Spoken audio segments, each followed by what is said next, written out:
I think being confused is a part of the process. So don't take it too seriously. Maybe initially just go along the flow and along the way just look for things that you really like. You're about to enter the Archdaily Podcast. India's first and very own architecture podcast, where you'll hear the insights, experiences, and journeys from India's leading architects. No matter what your skill level is, together we'll build on our knowledge and share architecture's greatest stories ever told. Now, here's your host, Manish Paul Simon.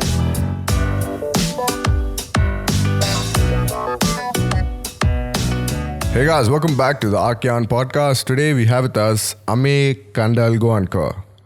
So he's an architect, architectural photographer, and also he's the founder of Ameyzing Architect. That's AMEYZING_architect on Instagram. Go check it out right now because he creates some amazing, stunning photorealistic renders of not the ordinary architecture. Rather, he stretches his creative abilities and plays around with utopian and surreal architecture. Go check it out right now. His work is brilliant to say the least. And it was great to have him on this podcast. We got to listen to his story, how he got started. He presently works in Canada and he runs his own firm called Kandal Design. And he's also a graduate from JJ School of Architecture. So there's so much to expect. And he also shares a lot of secrets on how he makes his images, who he follows, where he gets his inspiration from, how architectural photography had a great influence, and loads more. So there's a lot of value in this episode. I would definitely recommend you guys to listen it right from the start all the way through. If you want more on the episode, like podcast show notes and links, head to our website, which is archdaily.com/36. Also do follow us on Instagram. I try to put up stuff on a daily basis, although it never happens, but I'm trying my best. And also do check out the new course which is on our website, which is the complete SketchUp and V-Ray course for interior design. There's so much to learn from that as well. I've shared like half the content on YouTube, and the rest of it, which is the part where you get into V-Ray, is on our Udemy website. Do check it out by heading to archdaily.com/courses. There's also a 55% discount, by the way. I hope all of y'all are doing safe and well. Please stay at home. Do not venture out. We were never asked to go into war. We were only asked to sit at home. I'm sure you guys can do that. Please sit at home. Please maintain a good hygiene, which is also important.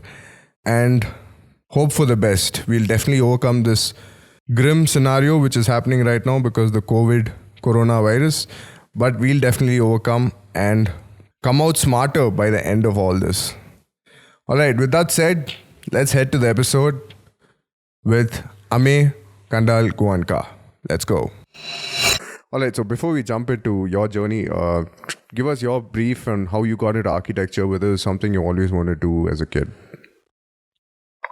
As a kid, I was good at drawing, and my father saw the potential in that. So for 8 years, I trained as a painter and artist. Oh, nice.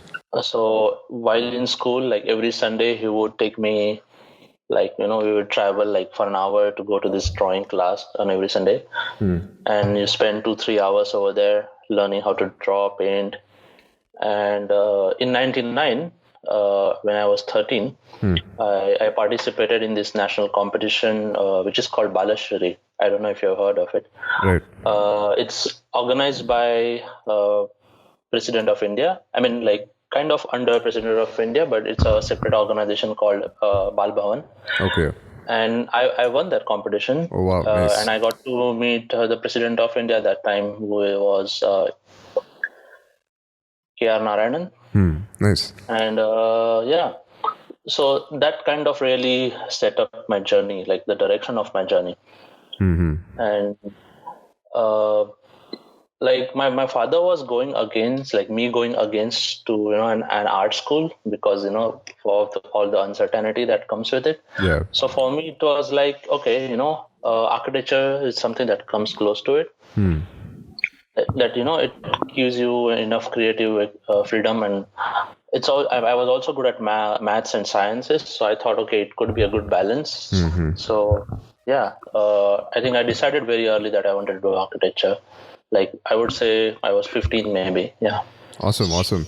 So did you feel that when you enrolled into architecture school, you study in JJ School of Architecture, right? correct. So did it one of the oldest schools in India, so must have met your expectations above and beyond, right? No, no. I think Okay. this is not only JJ, but like what I'm gonna say is applies to all the architecture education in India. That it's way behind time, and there is like urgently they need to update the syllabus and just change the whole of it because what it lacks is the discussion on ideas. It's more about books and the technologies that were being used 50 years ago. Yeah. Like we were still just learning the basics of concrete that time, but now there is no discussion on new materials, nothing. Yeah, absolutely. Yeah, and but yeah, the ideas is something the most important that I felt were not being discussed enough. We had few good professors uh, who had discussion on ideas, but apart from that, like JJ offers a good atmosphere and the library is probably amazing. But yeah, otherwise it was a bit of a failure. I wish I could take back those 5 years. But I'm sure, like, the best part about architecture schools, the network, right? You build a good network coming out of those schools. Yes, you do. But still, I felt like there was not even enough competitive environment there. It was more relaxed, and that didn't really motivate you to work hard on on your designs or anything. I think that is missing in our architecture schools. That yeah, that no, that air is missing, I feel. But I'm sure, like, back then, you may not have known that that was missing in architecture school. Yes. But how did you build this opinion about it? After I went for my masters. Okay. So Where over did you complete there, your masters? yeah, I did in UK at University College London. You have the name of the college is the Bartlett Faculty of Built Environment, which is also like one of the oldest institutions in UK, like more than 150 years old. Right. And like in Mumbai, you have Rachana Sansad, which is the Academy of Architecture, which kind of broke out of JJ. Okay. And in London, you have Architectural Association, which Awesome. broke out of UCL, Oh, okay. Okay. kind of. So yeah, like the both Bartlett and AA, they are like few hundred meters away from each other, and they share a lot of events. The atmosphere they offer is of course amazing, and as I said before, what was missing like in education in India, like the discussion on ideas was heavily emphasized Right. in these institutions. Uh, so like it was a 1 year course, and I think I spent for 6 months unlearning what I had learned before Okay. because I was just not able to grasp what was going on. Right. Right. Yeah, like everything was just going above head, and yeah, I think at the end of 6 months I started to get the hang of it, like okay, what it was about. And yeah, and then I had another 6 months to make up. And must have been pretty intense, right? Yeah, very intense because it was from the start of the year you are directly working on your thesis. There were no lectures. Only once a week you meet your tutor for 2 hours, that's it. Rest of the time you are on your own, working alone. And if you are lost, it's really depressing. Right. Right. It was like very, very tough. And but that's part of the experience. You go through that experience and you come out better, and at the end it's really amazing. But many students don't make it through the entire year. They really struggle. Then they have to take an extension, but very tough course. Like it's purely architectural design, like you are just focusing on how to do better designs. Again, this course was something that I selected by accident, Right. Right. because back then everybody was doing masters, so you have that josh in you that, oh okay, let's go be independent and uh, take the master's degree. But the danger is from outside, you don't really know what they're offering. Even if you spend time reading on their website, you go there and it is quite possible that you come across something else. That has happened to some of my friends, that they were not happy at all with the courses, because it wasn't just what they expected. But fortunately for me, I think it was very good, and I'm very, very happy that I did that. Awesome. I want to jump into the various tools that you've used, but before that, for the benefit of our listeners, could you briefly tell us about the application process and getting into these schools? Oh yes. Well, I did that 10 years ago, so probably things might have changed a bit. I think we went through educational consultant agent in Mumbai. Right. And you just tell them, okay, these are the 5 schools that we want to go through, and they basically help you through the process. Writing, collecting recommendation letters, writing your interest letters, then collecting all your school mark sheets and all your past achievements, certificates, and you just all bundle them together and send them. Also, you have to attach your portfolio, basically showing your school work and the professional work that you have done. I do have one advice, is if somebody is thinking of doing masters, it's better to do after you're 30. I think when you do it early, when you're 25, you're too young. You don't really understand what's going on. Right. It could be could be a waste of money, because you can only do it once. And if you don't have the understanding, then you're not gonna get much out of it. So my advice is 30 is a bit late, I know. But that's when you really start to understand what architecture is about. So yeah, my advice is for people work in the field, understand how things really work, and then go for the masters. The famous example is Jeffrey Bawa, architect, the Sri Lankan architect. He was a lawyer, and he started his architecture education at the age of 37. Yeah. So there is it's never late. Yeah. So yeah. And there are a few architects like Tadawando, who was a boxer and then truck driver, and then he got into architecture, right? Exactly. There are many like that. Yeah. All right. Could you briefly tell us about, you did your thesis on Anomalous Islands, right? Oh yeah. I'm sure your thesis in MArch would have been way different than BArch thesis. Yes. So yeah. So this Anomalous Islands is my MArch thesis. Yes. Yeah. So what exactly is that? How complex is it? Well, actually, it's not complex. It looks complex. The idea is very simple behind it. So when we were in this course, they encourage you to take up a site and analyze it and find the problem that exists there, and you can provide your solutions through your architectural intervention. Well, again, coming from India, I had no idea. And you see, when you land there, they show you the past year's work, from the past year students, and the work is so beautiful, so complex, it really overwhelms you. So yeah, it kind of throws you off more than just getting into it. But anyway, they help you to identify the sites. So my tutor, he asked us that, okay, you have to select a site along the coast of UK.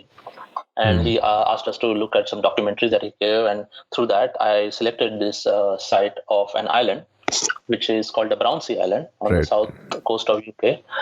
And then we went there. I mean, you have to go by yourself. So I went there and studied the island, what it was, the history and the ecosystem and the animals that live on it, because it is a nature reserve, that island. And then my tutor encouraged me to find the problems that exist on that island and how you can address those. So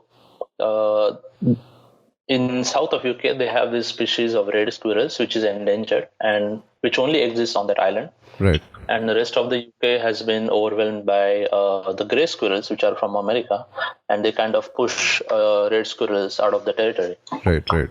So this is the only place where you find it. So then I went into researching these red squirrels. I found what was the problem. That the squirrels, when they come on the ground, they get attacked by the ground predators like foxes. So then that kind of reduces their numbers. So how do you protect them? So you build the nesting grounds for the squirrels on the trees, because squirrels come to the ground in summer to bury the seeds, and in winter they build their food cache. So in winter they collect those seeds as a source of food. So to avoid that, you make an architectural intervention in it, that you put these burial grounds floating in the air, so the squirrels don't have to come down, and then you are changing this relationship in the nature between the squirrel and the fox. So you're basically then you're designing then you are using your creativity to make these cool structures floating in the air. So yes, it's actually, the idea is very simple behind it, but the visuals add the sophistication and the complexity. So this is just one example, but there are more examples of seabirds and spiders and things like that.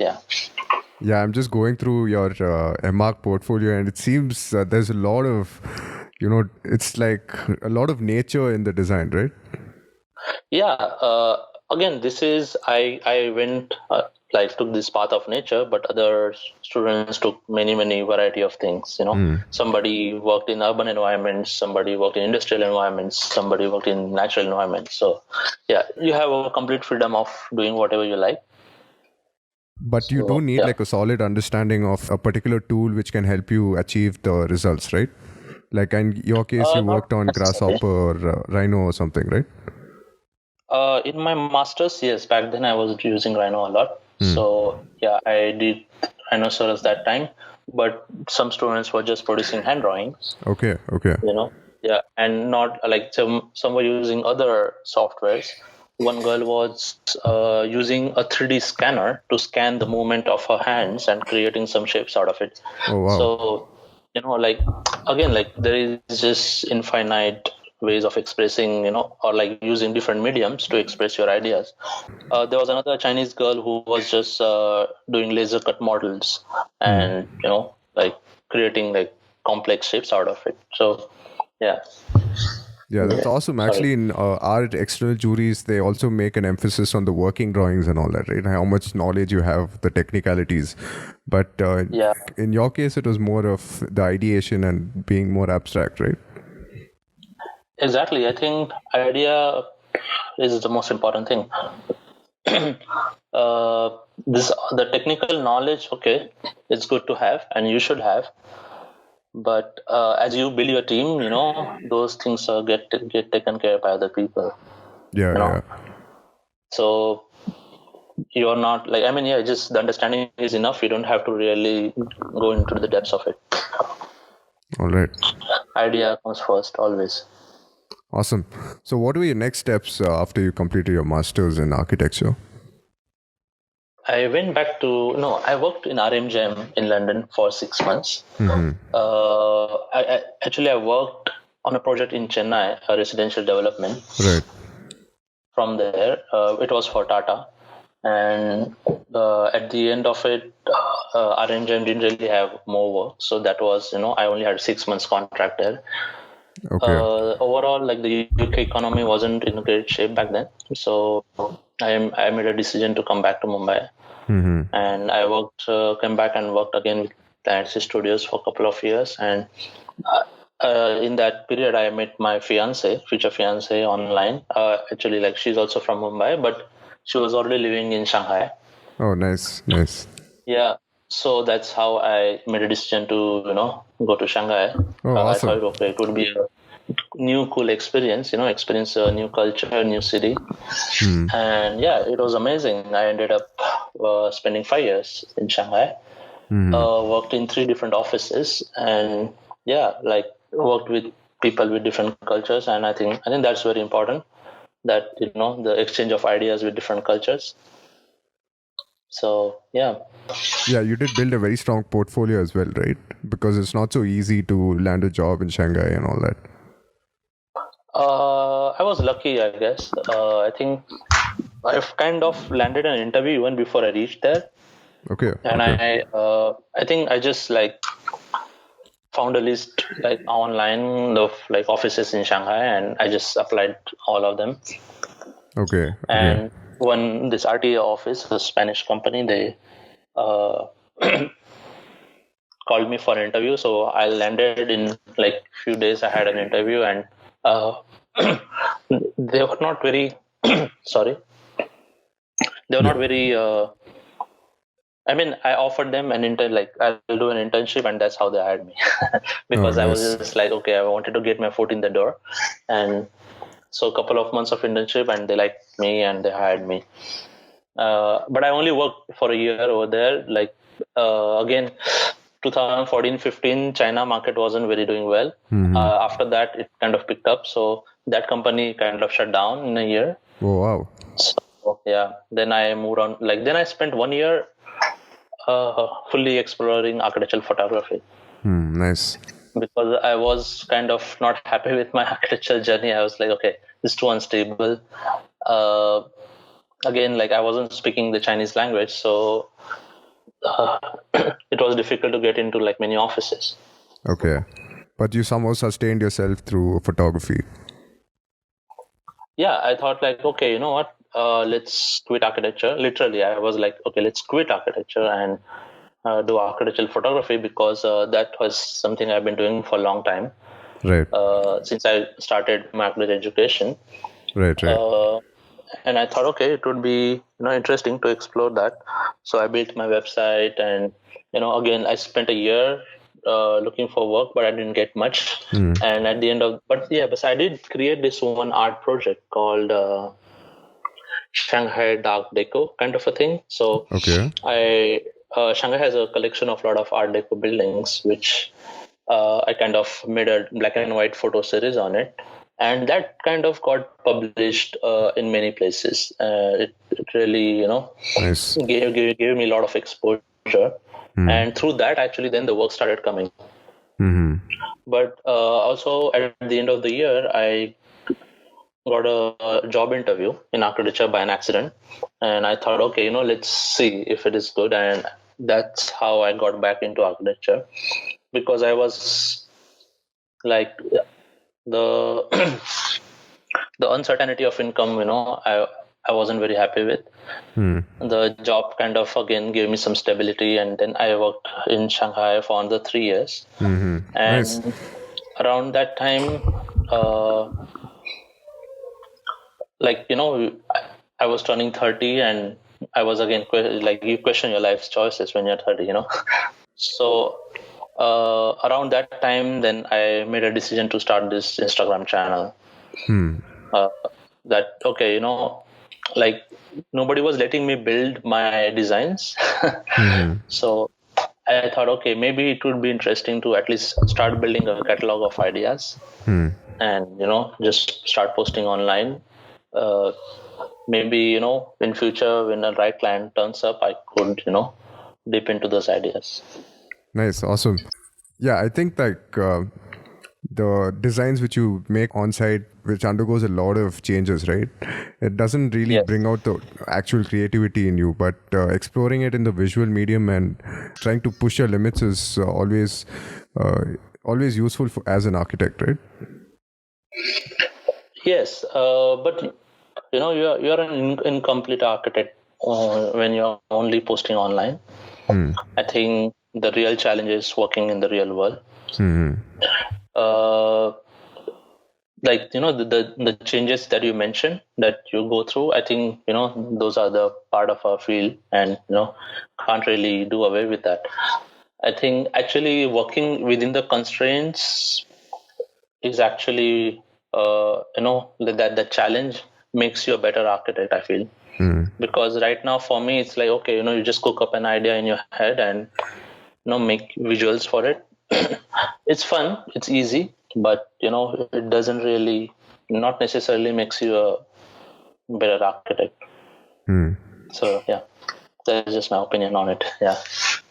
And would you say that since you did your masters and building that ideation kind of a zone in your head helped you create more ideas and come up with even more interesting renders? Yes, definitely. Yeah. Yeah, like I always had these ideas in my head, but I thought, okay, maybe it's time to start recording them, because no matter how amazing ideas you have in your head, if people don't see them, they're not going to hire you for them. So yeah, I thought this was the best way. And Instagram was already big. I saw so many examples of people just posting ideas regularly, building their good profile. And I thought, okay, maybe this is a good platform. All right. And what are the tools that you use to create your images? So my base software is Cinema 4D. Right. Sometimes I use Rhino also. Like Cinema 4D is very similar to 3D Max, but I feel it is much less complicated than 3D Max. So gives you more freedom of expression. Then for rendering, I use Octane Render, which is a graphic card based real-time render. And I use a lot of materials from Polygon and Quixel Megascans. Nice. A lot of my environments, the rocks, and they come from Quixel Megascans. Okay. Yeah, and yeah, these are the basic tools I use. Yes. And you do use Photoshop as well, right? Not a lot. Just for brightness, contrast. That's it. But wow. Otherwise, everything is 3D. Yeah. Nice. So the vegetation, everything is models. Yeah. In All your... 3D. All 3D. Yeah. Nice. All right. So when did your Instagram account start blowing up? Now you have like over 40,000 followers, but when did you start picking up pace on Instagram? I started my channel on September 2018. I think it's really started picking up in exactly a year ago in March 2019. Right. When I made the post of House Inside a Rock. Okay. I think that one got published a lot everywhere, and that in a very short time I got a lot of followers, and then since then it's gradually growing. Yes. So you post image every once in a week, or is it like... That's the aim, but that does not necessarily happen. Okay. All right. And how long does it take you to make an image? Yeah, 1 week. So first day just research, like I take up one good architect. I just research all about his work, try to understand the thought process that they have employed in their work. And I'm not looking for inspiration. I'm just learning about architecture. Then I have this book called Architecture of Indian Subcontinent by this Japanese architect called Takeo Kamiya. And I just browsed through that book. It is a documentation of like 600 projects in India. I just pick a project that I like and I try to do a contemporary interpretation on it. Sometimes is that book, or sometimes it's just some project that I've seen somewhere. But it's mostly related to architectural heritage.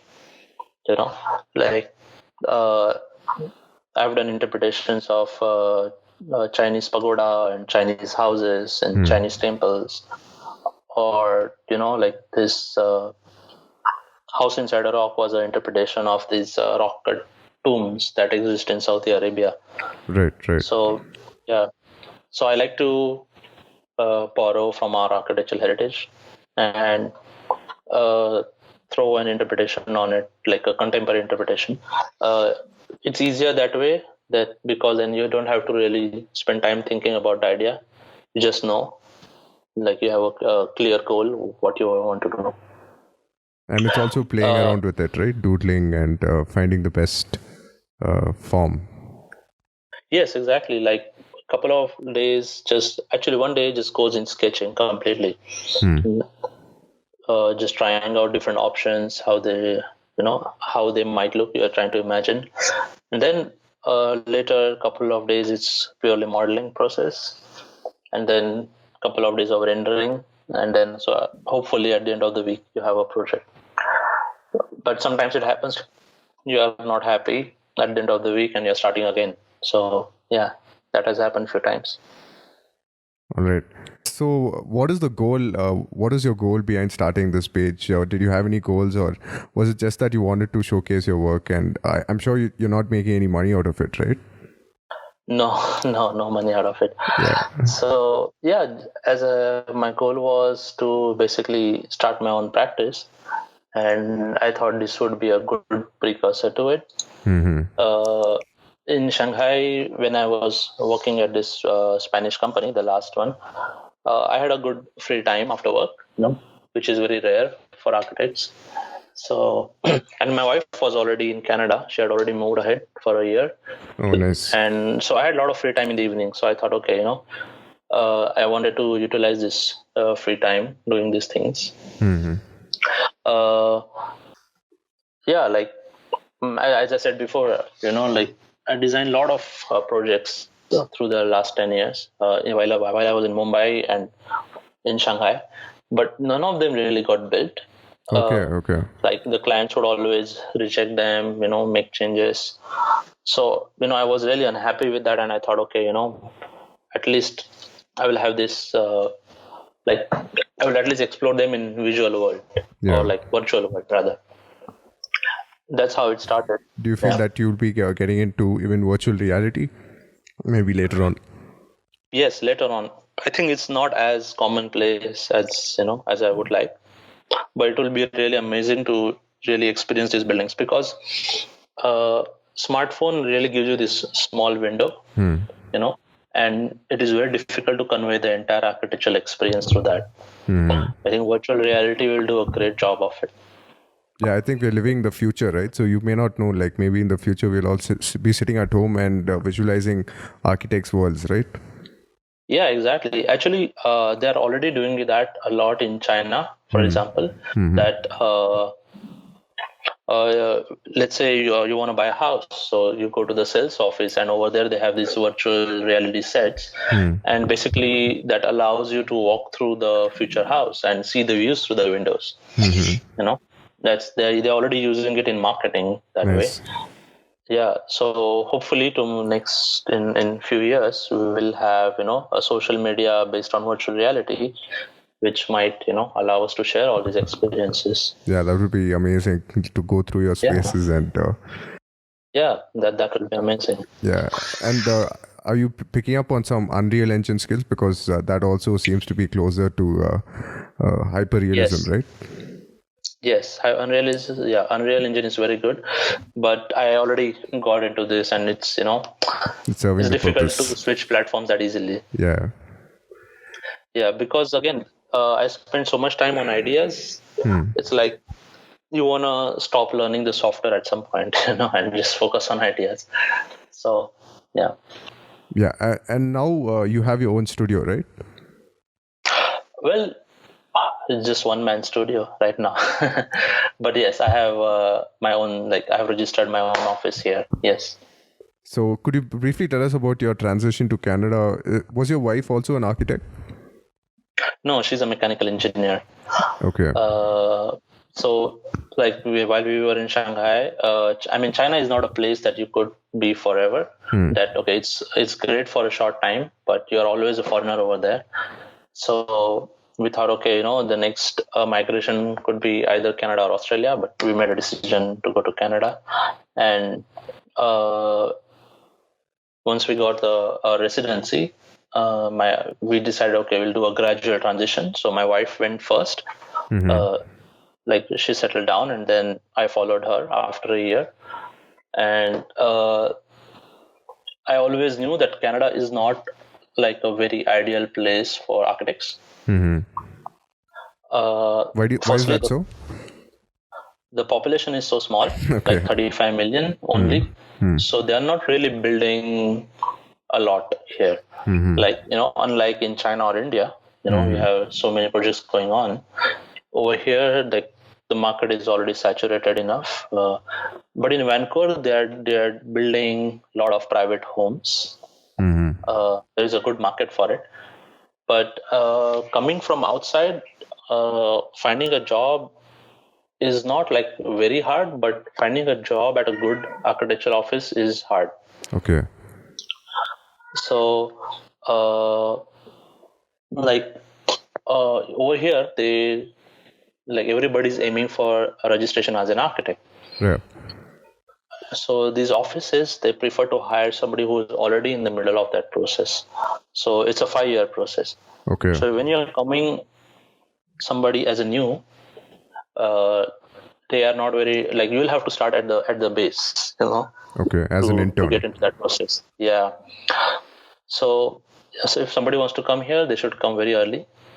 But if you come later, you should be prepared to work in something that that is related to architecture, but not exactly architecture. So I know a few people who are working with developers and who are maybe architects. with furniture companies. Yeah. Okay. Yeah, who are architects. Yes. So you started your own firm in Canada. Yes. But you do have the license also, right? Because I think procuring the license is a little difficult in Canada. No, I don't have my license. So I cannot call myself an architect here. Okay. You can call yourself an architectural designer. Okay. Yeah, but if you want to build here, I'll have to collaborate with somebody who is already licensed. Okay. And then only I can build here. But do you feel that you will go through the process? So the process is, there is an examination. There are many examinations. I think I haven't really gotten into the research of it. But what I know from outside is there are some examinations. Then you have to work with other licensed architects for at least 2-3 years, and then there are interviews, and it's a very complicated process. It's not as easy in India. But financially, I think you must be making it work, right? Well, so financially, I depend on architectural photography. Okay. So I make regular trips to China to shoot projects. Yeah, so I already have a lot of clients there. So yeah, every 2-3 months I go there to shoot projects. Nice. All right. So coming back to Ameyzing Architects, so what plans do you have for this IG page, and where do you see yourself in the coming few years? I think right now, I think I'm still trying to understand what it is, and still learning a lot of things along the way. I mean, only recently I feel like I'm starting to understand what architecture is about, what architectural design is about. Before it was only just the random idea pops into your head and you work on it. But now I'm trying to develop this process, the work process, to really focus on one direction. So yeah, I and while going into the future, I would like to follow a particular path or a particular direction in terms of my ideas and in terms of the expression of the buildings, and hopefully sooner or later someone will turn up and say, okay, I want to build your ideas. Nice. I mean, I do already get offers, people do approach me on Instagram that will you design our house, but many times it's people just casually asking, Yeah, they're not very serious clients. Again, they come from recently I had an inquiry from Italy, before I've had inquiries from Saudi Arabia, also from US. So, but they're not as frequent as I would like. So I think maybe as my followers grow, maybe more people will start approaching me. all right. So I just have to, follow this path, and I hope it works. And do you feel that you'll make a transition to the 3D visualization space for the architectural visualization industry? Never, because I see myself as a designer and not as a visualizer. It's just a tool that I use, because it's the most effective tool. to convey the ideas and like to kind of show them in their final form. The pencil sketches or other mediums like study models may not be as effective the architects would enjoy them for sure, but a common observer may not really understand them so well. So the visuals really help you do that, but that's it. That's all the role they play in my field. In my world. I'll always be a designer or architectural photographer. Awesome. This is rather informal, but since most of your designs are like out of the box and really creative, right? Do you smoke any? Do you smoke something? No, actually, I have like in Canada, like the cannabis is illegal, but I haven't really smoked them a lot. Maybe a few times with my friends, but they are not part of my work process. No. All right. So so it's just your talk, right? Like you'll be more creative if you're high and all that. I think it's like you have to go for what works for you. For some people, it works. I think, but yeah, like it's as you said, it could be a lot of talk also, because I think what matters is that like you just do this thing, like what you like every day. Like there are tough days when you don't have ideas, but you have to push through them, and behind every like 3 bad ideas, you'll get one good one. It's not like you're gonna like hit a boundary on every ball. You have to look at it like that. There will be bad days, and I think this whole the smoking could be looked at as a quick fix to that. So from outside it sounds very attractive that maybe that person is using some tricks to get there, but there are no tricks there. You just have to like give yourself completely into it, and just keep doing it every day.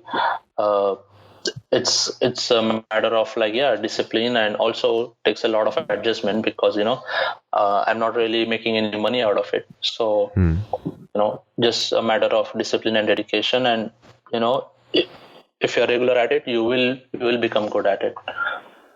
That's all. There are no shortcuts. All right. And nowadays, I'm sure you heard of design computation and making designs by coding, right? So have you also incorporated some amount of computational into your designs? Recently, no. In the past, yes, I did explore Grasshopper a bit, but the computational was never my thing. I like that manual control on design of how things go. I think competition, I think a lot of people are already doing good work in it, and they're way ahead of me. And in order to get into that, it's kind of a different direction, I feel. So yeah, I'm not quite following that. Did you feel that you're an architectural photographer, so in a way even architectural photography helped you make better images and better lighting in your renders, right? Definitely. I think it makes me a better designer, like a lot. Firstly, it allows me to travel, which I really enjoy, see new places, and get to document these amazing buildings. And again, that's a learning experience, because you're walking through spaces and you are understanding the thought process that goes into those. So you have this first-hand experience, and as you said, it automatically reflects in how I am capturing my designs. I'm always thinking like a photographer when I'm when I'm doing renders. That okay, this angle is nice or that angle is nice, and so yes, it. I think they both the design and the photography, they both feed off of each other and make each other better. Yeah, absolutely. Yes. And do you feel that you would get into even videography? No, videography is a totally different and very complex field. Photography for me is very easy. It's just a small tool you carry in your hand, and it's just one click. videography also involves a lot of post-production, very heavy post-production. It's a very different, complex beast. Yeah. And what is the gear that you use for your photography? I have a Nikon full frame SLR, and I have some shift lenses that, like, they're used in architecture. Like the lenses, they shift, so they keep the lines vertical. Oh, right. Okay. The Lens perspective shift. correction lenses. Yeah. Nice. So I have some of them, and that's basic, and of course a good tripod. I like to keep my gear to minimum because the big part of architectural photography is a lot of walking. You're like in the field like 12 hours, more than 12 hours sometimes. And when you're walking so much, you want to carry less weight on your back. As I said before, like it's very easy. I feel like it doesn't really satisfy me as a designer because you are always an observer. You're playing a role of an observer and a documenter. So I was never happy when I was just doing it full time. I always need to I have this need to create things. So I feel like, okay, it helps me be a better architect, but I don't want to do it full time. Yeah. I'm sure you follow even Ivan Ban's work, right?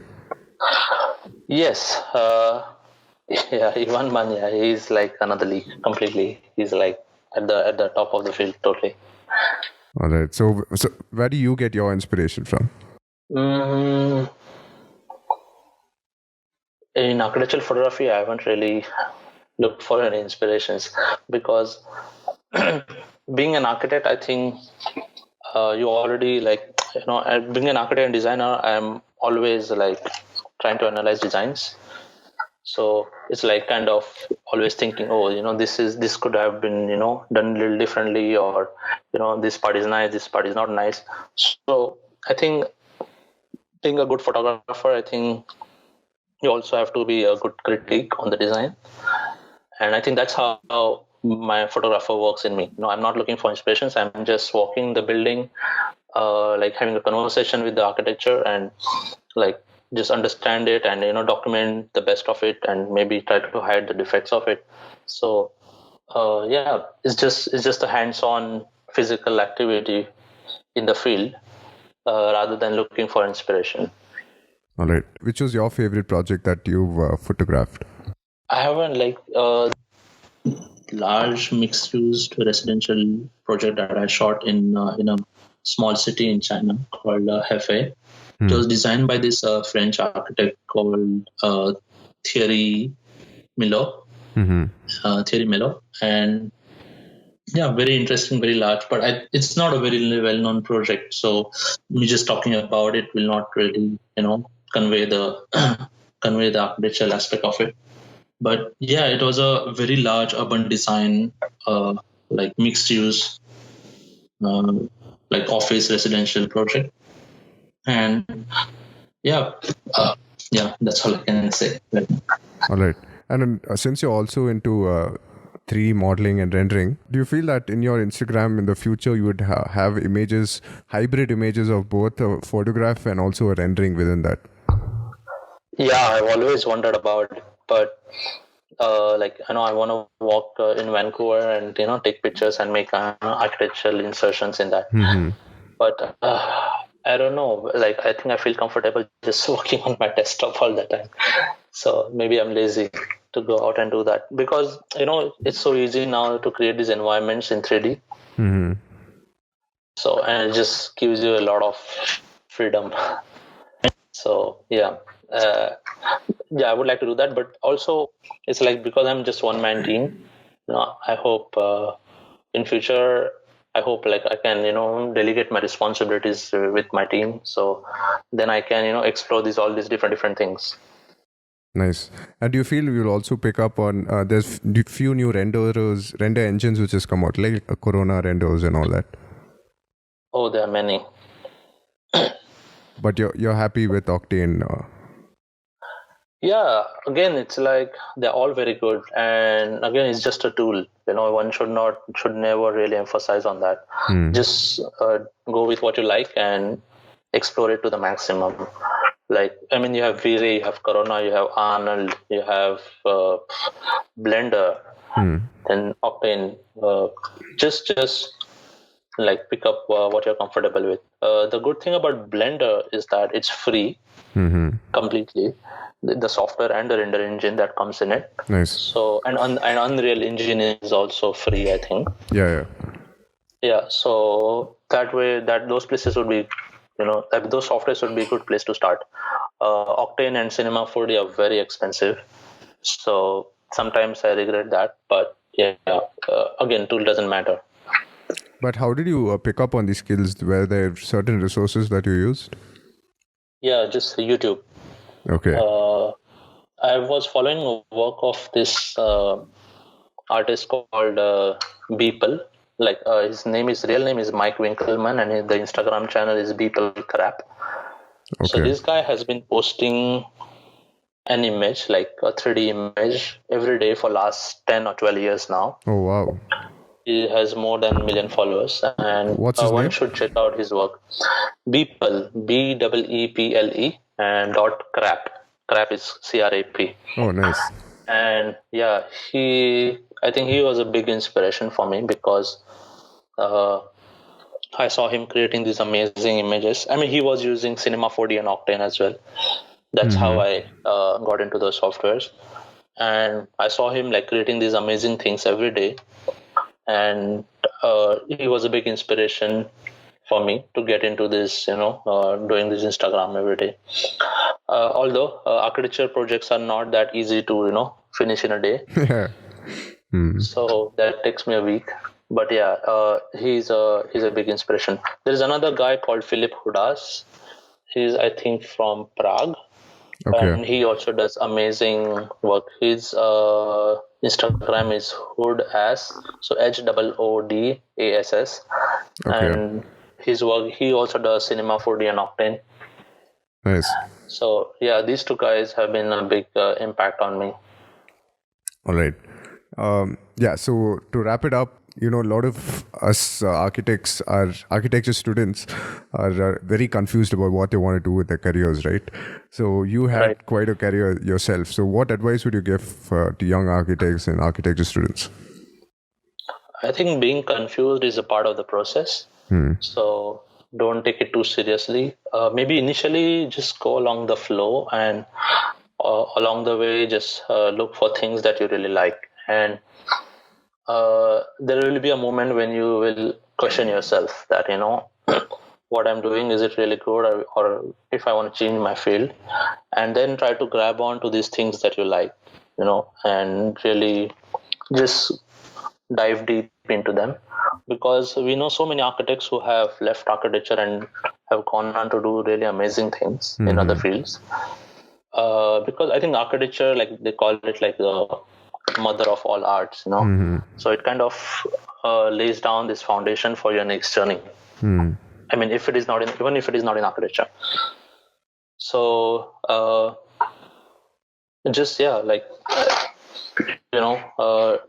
try to enjoy your process as much as possible. Don't get trapped in confusion so much. Just accept that it is part of the process, and just enjoy. Also, I wish I could say just start focusing on one thing as early as possible, but I never myself did that. So so I don't know if I could recommend that. Maybe it is a good way that some people are really lucky that they really find their direction very early in life, which is amazing. But I feel architects are late bloomers. The field is so vast that you don't really find your position in that, very easily. So I guess it just takes time. So just go along the flow. Learning 3D is a big asset, and you cannot do without it. You also have Revit. Yeah, exactly. I was going to talk about that. BIM, right? Yeah, BIM. In the Western world, it's mandatory very much. Like, I mean, if you are seeing yourself going outside of India, then yeah, you definitely get into it. But again, it's not a design software; it's more of a working drawing Documentation, software. yeah. Yeah. So just again, that will depend upon what your direction is going to be. Whether you want to, you see yourself as a designer or somebody else. You choose your 3D software based on that. SketchUp, of course, is quite popular, but I won't recommend it a lot because it has some limitations, like severe limitations. So yeah, Rhino is the best one. Just go for that. And now even Blender, right? Yes, Blender. Blender is very similar to 3D Max that Okay. way, but as I said, it's completely free. Again, YouTube is an amazing learning resource. Use it to the maximum. I think in India now we have a very good internet connectivity, so nobody should use that as an excuse. Yeah, 3D is just very important. You cannot do it without it today in architecture. Awesome. All right. Thanks, Amey. That was a great session. I'll just ask you a brief. We'll have the quick fire round now. I'll ask you a bunch of questions and you could give brief answers. Yeah, definitely. All right. So, which book has inspired you the most? There's this book by Steven Pressfield called War of Art, and it basically talks about a journey of an artist or a creative-minded person, in achieving their goal, and it really helped me in my journey so far. Where do you get your inspiration from? I mean, or are you inspired by any certain architect or personality? Yeah, I think my heaviest inspirations are Louis Kahn and Le Corbusier. And apart from that, also, I like to study works of a lot of contemporary architects like Valerio Ligati, Parozzi Vega. There is this Argentinian architect, Luciano Cruz. There are just so many, so many good. Just study all of them. Yeah, it's awesome, right? The more you study, you become better as an architect, right? Oh yeah, it's very important. I think I dedicate one day a week just to study, just look at other people's work, and there are many good Chinese architects coming up. You have Wang Shu, then you have Vector Architects, then you have AZL, Archie Union, Utopia. There's so many good coming up. Yeah, just if you are aiming to be a good architect, study other people's work. Are you a big fan of Japanese architecture as well? Oh yes, a lot. But I really like to work in concrete. So yeah, I really follow Tadao Ando, Kenzo Tange.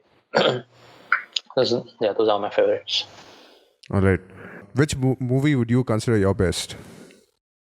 Oh, I like these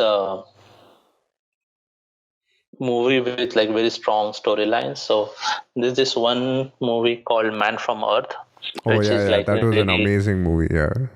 Yeah, one of my favorites. I watch it like frequently, just to get my thought process going again. Sometimes, yeah. Very good movie. I like that the most. Yeah. Yeah, I think as architecture students back in school, we used to watch a lot of movies and series, right? Oh yeah. Actually, that was one of we had a very good professor in JJ, Mustansi Dalvi, and he would show us good movies, very interesting movies, and yeah, that really got me into these like different kind of movies. Nice, nice. Which city would you consider your favorite? I have lived in Mumbai, of course, London, Shanghai, and now Vancouver. I miss London the most. Yeah, Okay. because the cultural diversity and like just the variety of experiences it offered. Shanghai was a time where I spent my most like the good maturing years, 25 to 30, when you really start to understand things. I spent it there. So yeah, like it's between Shanghai and London. Yeah. All right. What does a daily routine in your life look like? Oh, I'm a lazy person. I don't get up that early. Do an hour of exercise and then just sit down and work, and till my wife comes back home from her work at 6 p.m. and then cook a meal together and watch some TV. I wish I could spend 12 hours, but family is also important. So I make sure I spend time with my family. I also have a dog and two cats, so walking the dog is also a big part. So yeah, I think I look at my weekly routine because my time level of my project is a week more than my daily routine. So yeah. All right. Thanks, Amey. I think that was a very informative session and also eye-opening for a lot of us. What's the best way our listeners get in touch with you apart from Instagram? Well, yeah, Instagram is the best way. Just message, like DM me on Instagram, and I'll be happy to have conversations with people. All right. Before I let you go, you did speak about the architectural education system not being up to the limit. So my last question to you would be, what do you feel could be improved, and how do we become as good as the schools overseas? I can talk about JJ because that I have experienced firsthand. I think there was a lot of conversation going on back then only about making it an independent institution rather than attached to the Mumbai University. I think that would be the right way. You just need to give independence to these institutions, and I think they can craft their way toward to be good, like good institutions. Because right now it's all like more dependent on what the technical education body is deciding for them rather than the architectural institutes deciding it for themselves. So because these technical bodies, they decide the syllabus for the entire city or the entire state, and that kind of gets generalized for everybody. So, and architecture is always this like neglected field, like the medical and engineering comes first. So they are never really in a hurry to they don't never feel this urgency to take care of architectural education. So I think these all these institutions just should be independent and uh, make their own way. I think that's the best way to begin with, because otherwise it's just like government institutions, and they really I mean, we all know how the government institutions are in India. So yeah. And I feel like 5 years is too long also, right?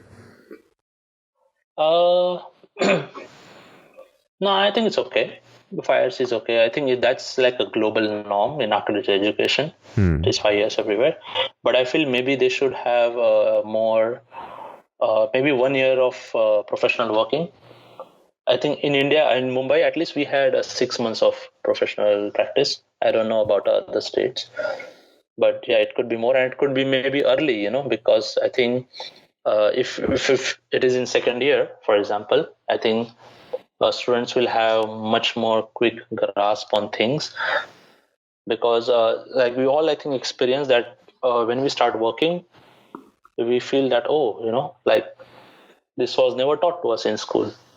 Yeah. So yeah, so I think if you have the the internship or the professional practice much early in the education, I think that will mature students very fast. All right. I'll just plug this question somewhere in between. What advice would you give? There's a lot of people migrating to different countries like Canada, Australia, New Zealand, right? So what advice would you give to architects trying to migrate to Canada? As I said earlier, I think if you want to migrate, or do it very early, maybe just do your masters here. That will be the best way, because then you're already becoming part of the system. If you do your master somewhere else and then come here, then it's going to be tricky to get into the system, because everybody is trying to protect their own population first, like protecting their own architects. So it's better to be part of that system as early as possible rather than fighting your way in later. So yeah, just consider doing your masters here. There are many good universities here. I think that would be my best advice. You've been listening to the Young Podcast. We're still building the community. Please share this knowledge with someone you know who could benefit. Just send them to akyoung.com, where you'll find our free newsletter and for more podcast episodes. Search for the show on any major podcasting platform. Don't forget to subscribe where you're listening right now. And if you liked it, leave a rating or review.